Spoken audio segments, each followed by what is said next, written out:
bumuo na po ang LTFRB ng special team na tututok sa investigasyon kaugnay po na aksidente sa Skyway na kinasangkutan ng Don Mariano Transit. Narito po report ni Dante Perelio.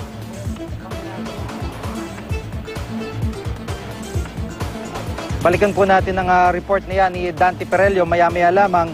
Samantala, makausap po natin sa linya ng telepono si LTFRB Chairman Winston Hines. Magandang hapon po, Chairman.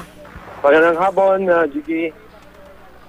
Opo, at sa ngayon po, ano pong latest dito po sa investigasyon ng kaso po sa Skyway?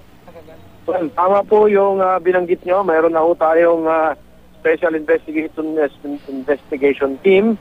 Ito po ay binubuo ng ating mga abogado, accountants, engineers at mga evaluators po natin at mga bihasa po sa ating human resources dahil ang pakay po namin dito ay imbestigahan ang buong operation ng Don Mariano mula po doon sa pag-recruit, pag-train at pag-seminar po nila ng kanilang mga drivers and conductors as well as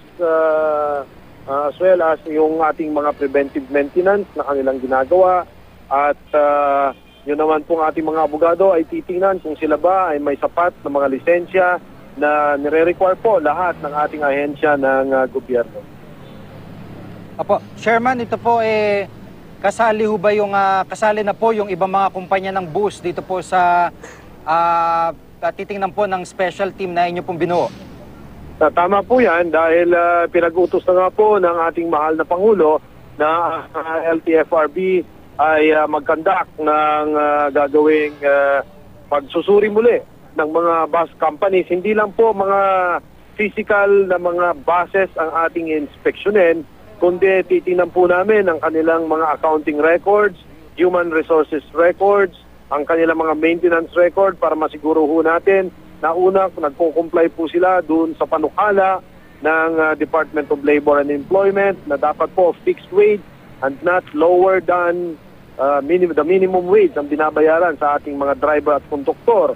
Kasama na rin po rito ang nakasaad doon sa DOLE circular na hindi ho dapat bababa ng hindi ho dapat lalampas ng 12 hours ang pagtatrabaho po ng mga konduktor at ng mga driver. So ito po lahat ay titingnan natin dahil gusto ko hong makita ang kabuuan kung naging paano pagpapatakbo ng may-ari ng Don Mariano sa kanilang operasyon.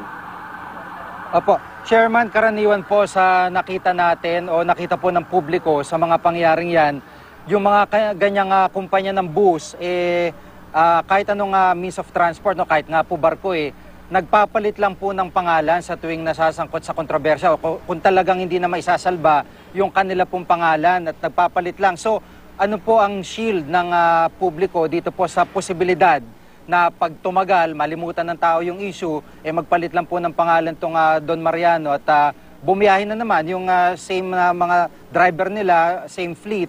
Ano po ang maasahan po ng publiko dito? Gigi, itong ating patakaran dito, ang patupad natin, ang mga prangkisa po ay nakalagay dito ang mga pangalan at operator at bago ho magpalit ng pangalan ay meron ho kaming dapat na approval. Kaya dito ay ating talagang babantayan na hindi ho na kung sakaling gawin nila ito, hindi ho natin ito papayagan. Pwede ho namin i-revoke ang kanila. Ito namang kaso po natin ay sabi ko nga na base sa magiging presentasyon ng ebidensya at resulta ng mga investigasyon ay maaaring magbunga po ito ng cancellation or revocation ng prangkisa ng Don Mariano dito sa na-involved sa pangyayaring pong ito. Opo, syempre po, itong mga kumpanyang ito, may mga abogado, ilalaban yan sa korte kung paano may lulusot. Ano po, meron bang batas na, yun nga po, totally talaga masascrap yung mga units nila, hindi na makakabiyahe? Meron bang ganun sa mandate po ng LTFRB na maaari talagang totally hindi na makapag-rehistro pa itong mga ito?